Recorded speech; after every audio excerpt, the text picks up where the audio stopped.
السلام علیکم ناظرین، اس کے آغاز میں آپ سلطان کو بادشاہ کا لباس پہنے دیکھ سکتے ہیں۔ ملازم لباس پر ضروری لوازمات لگاتے ہیں۔ سلطان یاد کرتے ہیں کہ پچھلے سال مجھے یہ لوازمات بھی سلطان نے لگائے تھے، لیکن اس سال بیدار سلطان نہیں ہے۔ سلطان تاج پوشی کی تقریب کے لیے تیار ہوتے ہیں اور دوسری طرف بیدار سلطان کو بگھی میں بیٹھے دیکھا جاتا ہے۔ وہ بھی یاد کر رہی ہوتی ہیں کہ سلطان کو تاج پوشی والے دن میں نے کیسے تیار کیا تھا۔ اتنے میں بیدار سلطان کی بگھی کو حادثہ پیش آ جاتا ہے اور بگھی نیچے کھائی میں جا گرتی ہے۔ بگھی نیچے گرنے سے بیدار سلطان شدید زخمی ہو جاتی ہیں اور بگھی کھائیوں میں کہیں گم ہو جاتی ہے۔ اوپر کھڑی ملازمہ اور سپاہی بیدار سلطان کو آواز دیتے رہ جاتے ہیں۔ ادھر سلطان کو بھی ایک جھٹکا لگتا ہے اور ان کی طبیعت بگڑنے لگتی ہے۔ وہ لمبے لمبے سانس لینے لگتے ہیں۔ ادھر دکھایا جاتا ہے کہ بیدار سلطان کی بگھی کھائیوں میں گرتی ہوئی پاش پاش ہو چکی ہوتی ہے اور بیدار سلطان تقریباً نیم مردہ حالت میں ہوتی ہیں۔ بیدار سلطان کے چہرے پر چوٹیں آ جاتی ہیں۔ اسی دوسری طرف کمال الدین اپنے بابا کا بیج اٹھا کے کہتے ہیں کہ میرے بابا کی ذاتی اشیاء اکٹھی کر رہا ہوں۔ وہ ان کے ترجمے بھی اٹھاتے ہیں اور کہتے ہیں کہ مجھے ان پر فخر ہے کہ میرا باپ اتنا بہادر تھا۔ ختیجہ سلطان کہتی ہیں کہ مجھے بھی پورا یقین ہے کہ انہیں بھی فخر ہوگا کہ آپ کی وجہ سے میرے بابا بچ گئے ہیں۔ میں صحیح طرح سے آپ کا شکریہ بھی نہیں ادا کر سکتی۔ کمال الدین پاشا کہتے ہیں کہ شکریہ ادا کرنے کی کوئی ضرورت نہیں، بس ساری زندگی مجھے اس طرح سے دیکھتی رہیں۔ میں اب تم سے دور نہیں رہنا چاہتا۔ یہ باتیں چل رہی ہوتی ہیں کہ نعیم سلطان دروازے سے کان لگا کر سنتی ہیں ان کی باتیں۔ کمال الدین کہتے ہیں کہ چلو برسا چلتے ہیں۔ ختیجہ چلو میرے ساتھ ایک نئی زندگی شروع کرتے ہیں۔ نعیم سلطان یہ تمام باتیں اپنے کانوں سے سن چکی ہوتی ہیں۔ ختیجہ کہتی ہے کہ میں تمہارے ساتھ برسا نہیں جاؤں گی۔ کمال الدین میں اپنے بابا اور بہن کے پاس چراغاں جاؤں گی۔ سین فلیش بیک میں جاتا ہے۔ ختیجہ سلطان نعیم سے بات کر رہی ہوتی ہیں، کہتی ہیں کہ تم اسے کچھ نہیں کہو گی، کچھ پتہ نہیں چلے گا۔ ختیجہ نعیم کی بات کو یاد کر کے چپ ہو جاتی ہے اور کہتی ہے کہ سب کے لیے یہی بہتر ہے، میرا یقین کرو کمال الدین۔ کمال الدین کہتے ہیں کہ تم میرے لیے بہتر ہو۔ میں اپنی باقی زندگی تمہارے ساتھ گزارنا چاہتا ہوں۔ میں پوری زندگی تمہارے ساتھ رہنا چاہتا ہوں، تمہارے ساتھ مرنا چاہتا ہوں۔ میں تم سے محبت کرتا ہوں ختیجہ کہتی ہے کہ میرا فیصلہ حتمی ہے، مجھے معاف کر دینا۔ دوسری طرف تعظیم پاشا سلطان کے پاس تیزی سے پہنچتے ہیں۔ سلطان فرماتے ہیں میں تقریب میں جا رہا ہوں۔ پاشا کوئی خاص بات ہے کیا؟ تعظیم پاشا کہتے ہیں سلطان ہماری خفیہ میل بکس سے یہ میل آئی ہے، صرف اس میل بکس سے اس کے بارے میں صرف ہمارے بڑے جاسوس جانتے ہیں۔ سلطان کہتے ہیں کہ آپ جانتے ہیں اس کا مطلب کیا ہے پاشا؟ ہمارا جاسوسی نظام برباد ہو جائے گا، ہماری 25 سالہ محنت خاک میں مل جائے گی۔ تعظیم پاشا کہتے ہیں کہ سلطان تخت نشینی کی تقریب میں انتظار کیا جا رہا ہے۔ اس کے ساتھ ہی سلطان ٹوٹ چکے ہوتے ہیں، لیکن پھر وہ ایک جھٹکا لیتے ہیں اور فرماتے ہیں کہ ہمیں ڈٹے رہنا چاہیے پاشا، چاہے جو بھی ہو جائے، چاہے ہم کتنی بار ہی کیوں نہ ہاریں۔ ہم نے لڑنے کی قسم کھائی ہے، ہم نے کوشش کرنے کی قسم کھائی ہے۔ ہم فتح یاب ہوتے ہیں تو ہم اللہ کا شکر ادا کرتے ہیں۔ ہم اور کچھ نہیں جانتے، ہم جاسوسی کی یہ جنگ بھی جیتیں گے۔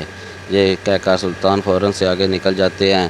دوسری طرف فہیم پاشا اپنے جانساروں کو کہتے ہیں کہ میں پایا تخت تم کو سونپتا ہوں۔ اس کے جانسار کہتے ہیں کہ آپ فکر نہ کریں پاشا۔ فہیم عثمان سے پوچھتے ہیں کہ میت افندی کہاں ہے؟ عثمان بتاتا ہے کہ انہیں تھوڑا کام ہے پاشا، انہوں نے آپ کو سلام کہا ہے، اس نے کہا ہے کہ کسی نہ کسی طرح ہماری ملاقات ہوگی۔ میں سوگوت میں ہوں، میں ضرور واپس آؤں گا انشاءاللہ۔ فہیم کہتے ہیں کہ ضروری تھا کہ صحبت روح وطن کو تم جیسے بہادروں کی ضرورت ہے۔ جنگجو کہتا ہے کہ آپ کہاں جا رہے ہیں پاشا؟ فہیم پاشا کہتے ہیں کہ ہم ایک ٹرین پکڑیں گے اور جہاں ہم جائیں گے اتر جائیں گے۔ اتنے میں فریٹو اندر آ جاتا ہے۔ فہیم پاشا کہتے ہیں کہ اگر میں تم سے ملے بغیر چلا جاتا تو میں بہت پریشان ہوتا۔ فریٹو کہتا ہے کہ پاشا میں ہوٹل میں اس کمرے میں گیا تھا جہاں لوکا رہ رہا تھا، مجھے وہاں سے یہ ملا ہے، مجھے اس لیے ساتھ ملانا چاہتا تھا، لیکن مجھے سمجھ نہیں آئی کہ کیا بات ہے۔ فہیم پاشا کاغذ نکال کے پڑھتے ہیں اور کہتے ہیں کہ میں سمجھ گیا۔ یہ کہتے ہوئے تیزی سے باہر نکلتے ہیں۔ دوسری طرف محل کے دربار میں تخت نشینی کی تقریب جاری ہو چکی ہوتی ہے۔ تمام لوگ سلطان کا انتظار کر رہے ہوتے ہیں۔ ملک پوچھتی ہے کہ تقریب کب شروع ہوگی؟ ثنیا بتاتی ہیں کہ جب ہمارے سلطان تشریف لائیں گے۔ اتنے میں سلطان محل میں تشریف لے آتے ہیں۔ تمام سپاہی سلطان کے لیے نعرے لگاتے ہیں اور سلطان کو مبارکباد دیتے ہیں۔ سلطان سیدھے تخت کے پاس جاتے ہیں اور تخت نشین ہو جاتے ہیں۔ محل میں شادیانے بجائے جا رہے ہوتے ہیں۔ سب مہمان تخت نشینی کی تقریب کے لیے تیاری کر لیتے ہیں۔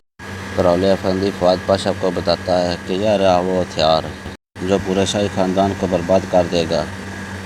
فؤاد پاشا کہتے ہیں کہ آپ یہ کام اس کے ساتھ کریں گے۔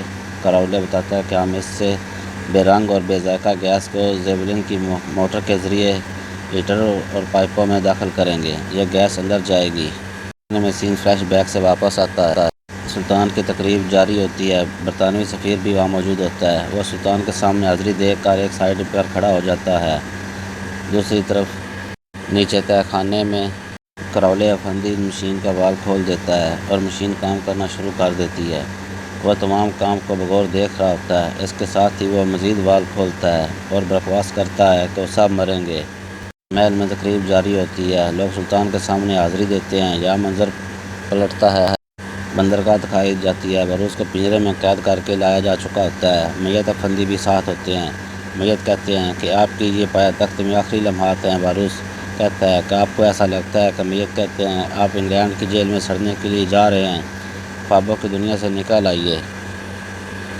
اور بروس شیطانی مسکراہٹ دکھاتا ہے۔ اس کے ساتھ ہی دکھایا جاتا ہے کہ محل کی راہداری میں گیس پھیل چکی ہوتی ہے اور سپاہی بے ہوش پڑے ہوتے ہیں۔ کچھ لوگ وہاں ادھر ادھر دوڑ رہے ہوتے ہیں۔ تہہ خانے میں مشین نے اپنا کام شروع کر دیا ہوتا ہے، لیکن اسی دوران محل کے اندر بھی سلطان کے دربار میں ابھی تک معاملہ بالکل ٹھیک ہوتا ہے۔ اندر شادیانے بج رہے ہوتے ہیں، لیکن اسی دوران محل کے اندر بھی لوگوں کا دم گھٹنے لگتا ہے اور سب کھانسنے لگتے ہیں۔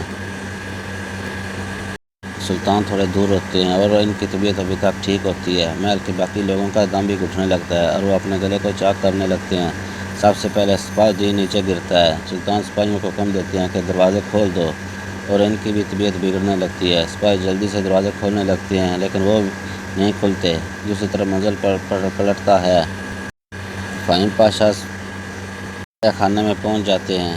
وہ کہتے ہیں کہ ہلنا مت، مشین کو روک دو، یہ ہمارے سلطان کا حکم ہے۔ کراؤلے کہتا ہے کہ میں بھی سلطان کا حکم تو پورا کر رہا ہوں، ہم ہیٹر چلا رہے ہیں۔ فہیم پاشا بندوق تان کر کہتے ہیں کہ میں نے کہا کہ اسے روک دو، مجھے تمہاری بندرگاہ پر قبضہ کرنے پر سوچنا چاہیے تھا۔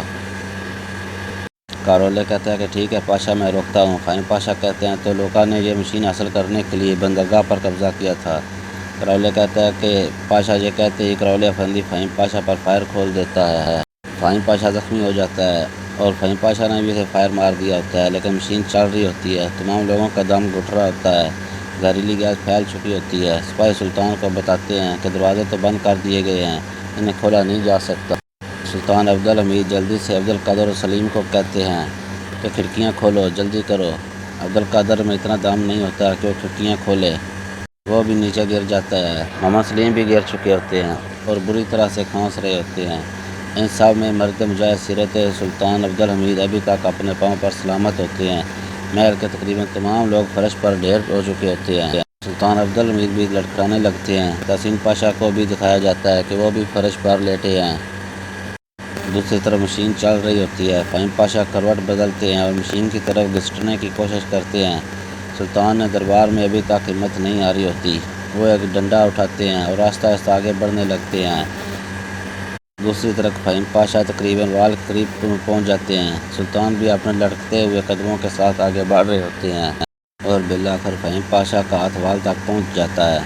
سلطان کے ہاتھ میں تلوار ہوتی ہے اور وہ مرکزی دروازے تک پہنچ جاتے ہیں۔ سلطان مرکزی دروازے کے اندر تلوار ڈالتے ہیں۔ ادھر فہیم پاشا کا ہاتھ وال سے نیچے گر جاتا ہے۔ مشین ابھی تک اپنا کام جاری رکھے ہوتی ہے اور گیس نکل رہی ہوتی ہے۔ سلطان دروازہ توڑنے کی پوری کوشش کرتے ہیں اور اس طرح کوشش کرنے سے سلطان ایک دم سے دروازہ کھول لیتے ہیں، باہر نکل جاتے ہیں۔ دوسری طرف بیدار سلطان کو دکھایا جاتا ہے، ان کی مرہم پٹی جاری ہوتی ہے۔ دوسری طرف سلطان محل کی راہداری میں پہنچ چکے ہوتے ہیں۔ سلطان کی نظر باہر لگے ہیٹر پر پڑتی ہے اور وہ وال کی طرف بڑھنے لگتے ہیں اور وال بند کرنے کے لیے وہ وال کے قریب پہنچتے ہیں۔ سلطان عبدالحمید اپنی پوری کوشش کرتے ہیں کہ وال بند کرنے کے لیے، لیکن وہ فرش پر گر جاتے ہیں اور وال بند نہیں کر پاتے۔ دوسری طرف باروس کہتا ہے کہ افضل امید آج میں جیت گیا، تم ہار گئے، میں بھی تمہیں مرتے دیکھنا چاہتا تھا اور آج تم ہار گئے۔ دوسری طرف سلطان افضل امید کو فرش پر لیٹے ہوئے دکھایا جاتا ہے۔